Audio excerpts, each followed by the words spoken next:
خانہ کعبہ نظر آ رہا ہے؟ اس میں سیدھے ہاتھ کی طرف حجر اسود ہے، جہاں سے ہم نیت کر کے شروع کرتے ہیں۔ حجر اسود کے اگر سیدھے ہاتھ سے آپ اس طرف چلیں گے جہاں ہم کھڑے ہیں، تو وہاں آب زمزم کا جو کنواں ہے وہ یہاں پر تھا۔ یعنی آج سے 8-10 سال پہلے ہم نے نیچے جا کر اس میں کنویں کے اندر پانی پیا، تو وہ کنواں اس قسم کا تھا کہ اس میں اندر ٹوٹیاں لگائی ہوئی تھی اور وہ نلکے لگائے ہوئے تھے، تو ابھی بھی وہ وہیں سے پانی نکلتا ہے، یعنی مشینوں کے ذریعے سے۔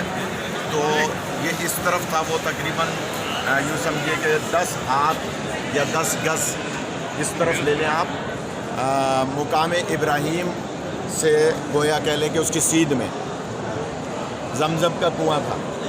اچھا، یہ جو اس طرف ہے رکن یمانی، جہاں سے مادر علی علیہ السلام اندر گئی تھی، رکن یمانی۔ رکن یمانی سمجھ میں آ رہا ہے؟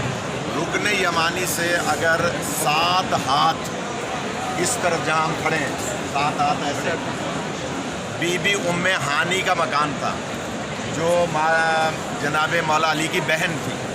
بی بی ام ہانی جناب ابو طالب کی بیٹی تھی، 2 بیٹیاں تھیں، بعض روایت میں کہ 4 بیٹیاں تھیں، لیکن بہرحال بی بی عاتقہ اور بی بی ام ہانی 2 بیٹیوں کی روایت۔ تو بی بی ام ہانی کا مکان تھا۔ اس رات جب معراج ہوئی تو سرکار بی بی ام ہانی کے مکان میں تھے، یعنی رات کو وہاں قیام کیا تھا، اور پھر وہی ہوئی کہ اب آپ جو ہے وہ معراج پہ تشریف لے آئیں، تو براق وہاں رکا تھا۔ تو بی بی ام ہانی کا اور براق کا فاصلہ زیادہ نہیں تھا، سرکار ان کے گھر سے نکل کے پھر براق پہ سوار ہوئے تھے، اور اس طرح سے آپ معراج پہ تشریف لے گئے تھے۔ تو ادھر سے رکن یمانی سے بی بی ام ہانی کا مکان تھا، اور ادھر سے زمزم تھا۔ تو معراج کی نیت سے، بی بی ام ہانی کے مکان کی زیارت کی نیت سے، زمزم کے پانی کا جو کنواں ہے اس کی نیت سے بعد میں 2 رکعت نماز پڑھیے گا۔